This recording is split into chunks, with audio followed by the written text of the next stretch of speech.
तो चलिए फिर बच्चों क्लास को स्टार्ट करते हैं। और आप सब कैसे हो? उम्मीद करूंगा आप लोग स्वस्थ होंगे और अच्छे से आप लोग पढ़ाई लिखाई कर रहे होंगे। जैसा कि बच्चों आप सब जानते हो कि 20 फरवरी को आपका सामाजिक विज्ञान का पेपर है। और आप बहुत सारे बच्चे नर्वस होते हैं कि यार 20 फरवरी आ गया, अब तो एक महीने से भी बहुत कम समय बचा है, क्या करें सामाजिक विज्ञान में। सामाजिक विज्ञान के विषयों में क्या पढ़ के जाएँ, क्या छोड़ के जाएँ। देखो बच्चों, मैं आपको एक बात अक्सर बोलता हूँ कि आपकी समस्या हमारी समस्या, आप हमारे ऊपर छोड़ दो। क्योंकि हम नहीं चाहेंगे कि आप पेपर में फेल हो, या ये भी नहीं बिल्कुल चाहेंगे कि कम नंबर आपका आए।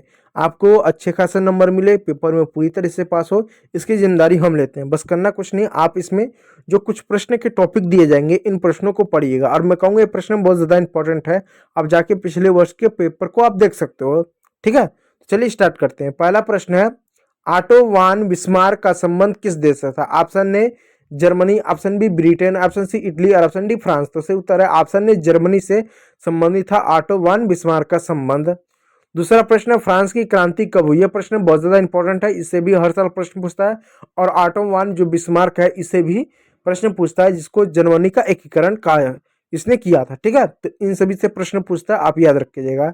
तो फ्रांस की क्रांति कब हुई? ऑप्शन ए 1760 में, ऑप्शन बी 1770 में, ऑप्शन सी 1789 में और ऑप्शन डी 1795 में। तो 1789 में, 1779 में क्या फ्रांस की क्रांति हुई थी, इस बात को याद रखिएगा। चलिए, 1944 में ब्रेटन वुड्स आयोग सम्मेलन कहाँ आयोजित किया गया था? ऑप्शन ए फ्रांस में, ऑप्शन बी ब्रिटेन में, ऑप्शन सी अमेरिका में और ऑप्शन डी भारत में। देखिए बच्चों, ये प्रश्न बहुत ज़्यादा इंपॉर्टेंट है, यदि इसका उत्तर आप खुद देंगे तो आपको याद रहेगा। बस मैं आपको हिंट दे दूं कि भारत और फ्रांस नहीं था, बी और सी में से कोई एक उत्तर था। आप इस बात को याद रखिएगा। ठीक है, इससे इसी से क्या होता है, आपका जो वर्ल्ड बैंक हो कहीं ना कहीं, ये आपका बनता है IMF जो है, तो कहीं ना कहीं इसी से एक और से निकलता है। ठीक है, चलिए अगला प्रश्न, अफ्रीका में रीडर पेस्ट क्या था? ऑप्शन ए एक फूल था, एक जानवर था, एक बीमारी था, एक स्थान था। तो रीडर पेस्ट था क्या था? अफ्रीका में एक बीमारी था, या हम कह सकते हैं महामारी था, जो जानवरों में लगती थी। ठीक है, चलिए पांचवा प्रश्न है, हिंद स्वराज पुस्तक के लेखक कौन है? Option A Bal Gangadhar Tilak, option C Aruna Asaf Ali, option C Sardar Patel और ऑप्शन डी महात्मा गांधी। से उत्तर है महात्मा गांधी जो थे हिंद स्वराज पुस्तक के लेखक थे। चलिए, भारत में अवशिष्ट शक्तियां किसके पास है? ऑप्शन ए राज्य, ऑप्शन बी संघ, ऑप्शन सी ए और बी दोनों और ऑप्शन डी इनमें से कोई है।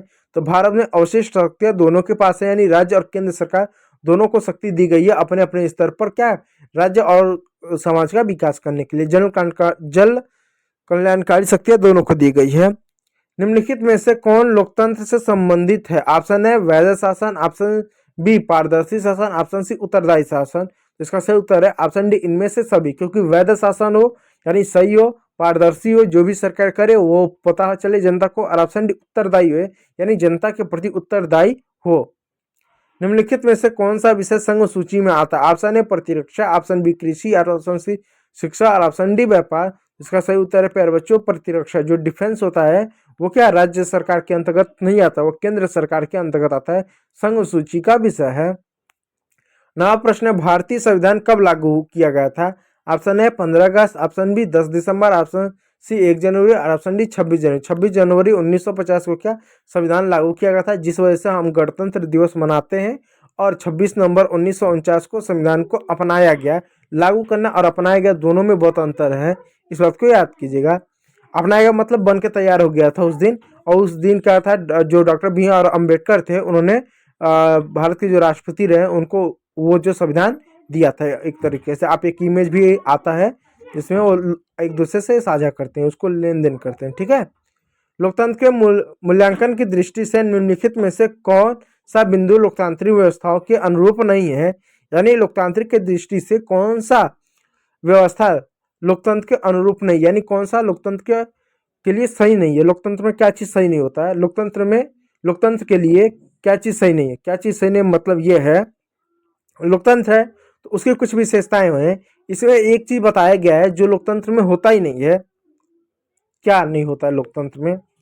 ऑप्शन ए स्वतंत्र और निष्पक्ष चुनाव नहीं होता है, ऑप्शन बी व्यक्ति की गरिमा नहीं होती, ऑप्शन सी बहुसंख्यों का शासन नहीं होता, और ऑप्शन डी कानून के समक्ष समानता नहीं होता है। तो इसका सही उत्तर प्यारे बच्चों बहुसंख्यों का शासन है। कभी भी लोकतंत्र में बहुसंख्यों का शासन नहीं होता है, बाकी सब होता है।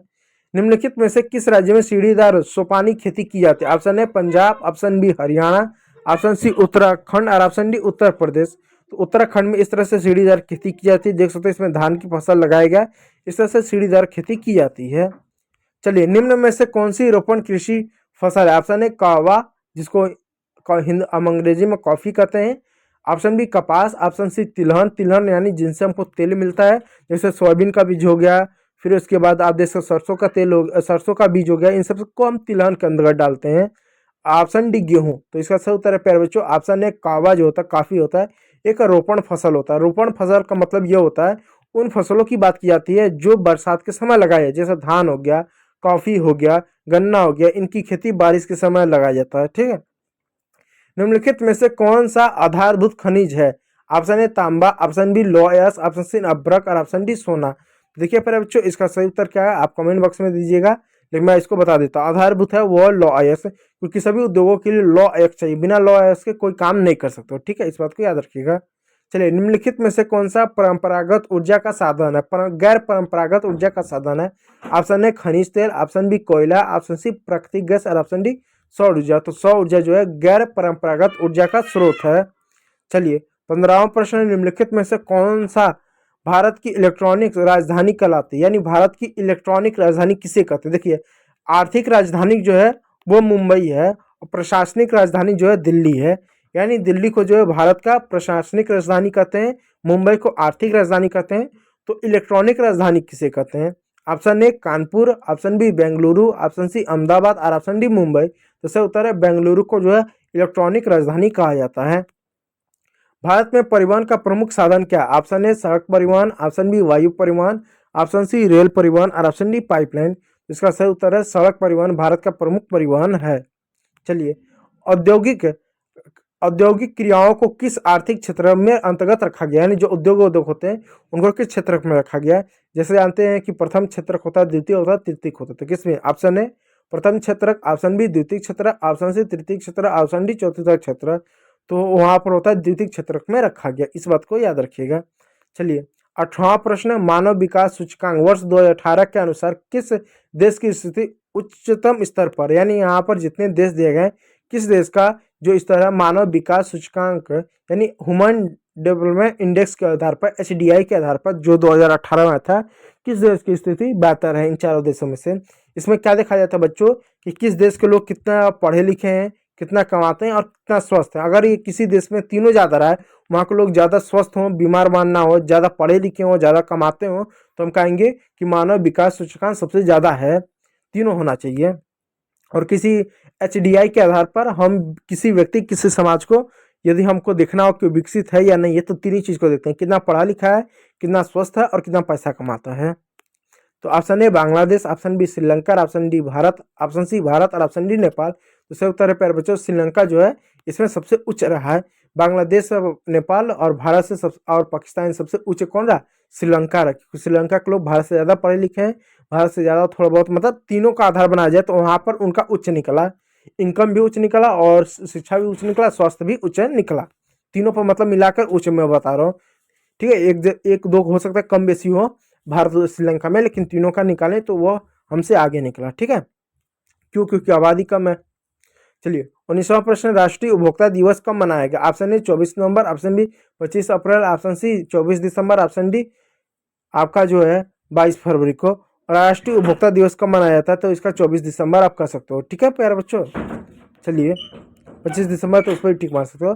बहुराष्ट्रीय कंपनियों द्वारा निवेश का सबसे सामान्य मार्ग है, यानी जो बहुराष्ट्रीय कंपनी होती है, जो बड़ी बड़ी कंपनियां होती हैं, वो किसी में निवेश करने के लिए क्या करती है? देखो बच्चों, निवेश करने के लिए कई सारे उपाय हैं। पहला, नए कारखानों की स्थापना करना, ऑप्शन बी स्थानीय कंपनियों को खरीदना, और ऑप्शन सी स्थानीय कंपनियों के साथ साझेदारी करना, और ऑप्शन डी धन निवेश। देखो बच्चों, इसमें से पहला उत्तर नहीं होगा, नए कारखानों की स्थापना करना नहीं, क्योंकि कारखाना लगाने से सब कुछ नहीं होता। आप कारखाना लगा लोगे, उसमें वस्तु का उत्पादन करोगे, तो उत्पादन बड़ी चीज नहीं हो, उत्पादन तो कोई भी कर सकता है। जैसे एक मान लो कि कोई एक व्यक्ति है जिसके पास 3 बीघे खेत है, अब उस 3 बीघे खेत में सिर्फ वो धनिया की पत्ती लगाता है, कहते हैं मैं सिर्फ धनिया की पत्ती लगाऊंगा, तो उस धनिया पत्ती क्या लगा नहीं सकता? उसकी खेती नहीं कर सकता? खेती कर सकता है, लेकिन सवाल है उतना ज़्यादा धनिया का पत्ती वो बेचेगा कहाँ?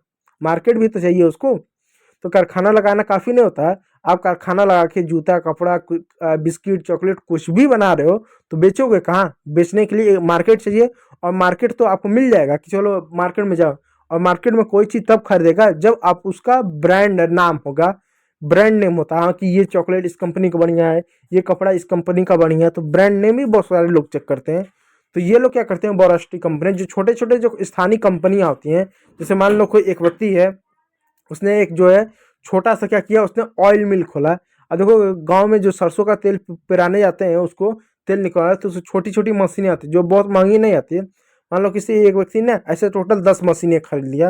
अब क्या कर रहा है, उसका तेल निकाला, उसको अच्छा सा पैकेजिंग पैकेजिंग करके नाम उम देकर उसको बेच रहा है। कुछ समय बाद क्या हुआ, 5 साल बाद वो अपने जिले के साथ साथ आसपास के 4-5 जिलों में सक्सेस हो गया, बेचने लगा। तो जो बहुराष्ट्रीय कंपनी होगी उस पर नजर जाएगा कि यार कि इस व्यक्ति ने तेल की कंपनी खोली, 4-5 जिलों में इसका सक्सेस हो गया। अब वो कंपनी क्या करेंगे, वो छोटे कंपनी जो मालिक होगा उसको ऑफर देंगे कि आपकी जो कंपनी की टोटल कीमत देखेंगे कि टोटल कीमत आपकी कंपनी की है टोटल 50 करोड़, हम आपको 100 करोड़ दे रहे हैं, हम आपको 150 करोड़ दे रहे हैं या 200 करोड़ दे रहे हैं, आप हमको बेच दो। अब सवाल लगा, 50 करोड़ की कंपनी, कोई कंपनी 100 करोड़ क्यों देगा? इस वजह से देगा क्योंकि जो तेल बेच रहा है उसका एक ब्रांड नेम हो गया।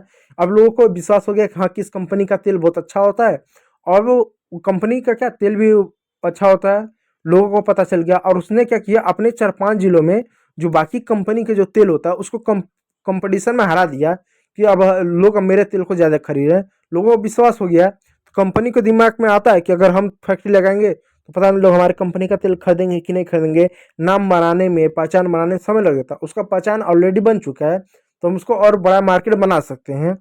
इसीलिए लोग क्या करते हैं, आपसे स्थानीय कंपनियों को खरीदते हैं। ठीक है, तो ये रहे 20 ऐसे प्रश्न जो आपके 20 फरवरी जो यूपी बोर्ड 2026 का जो बोर्ड पेपर होने वाला उसके लिए बहुत ज़्यादा इंपॉर्टेंट है।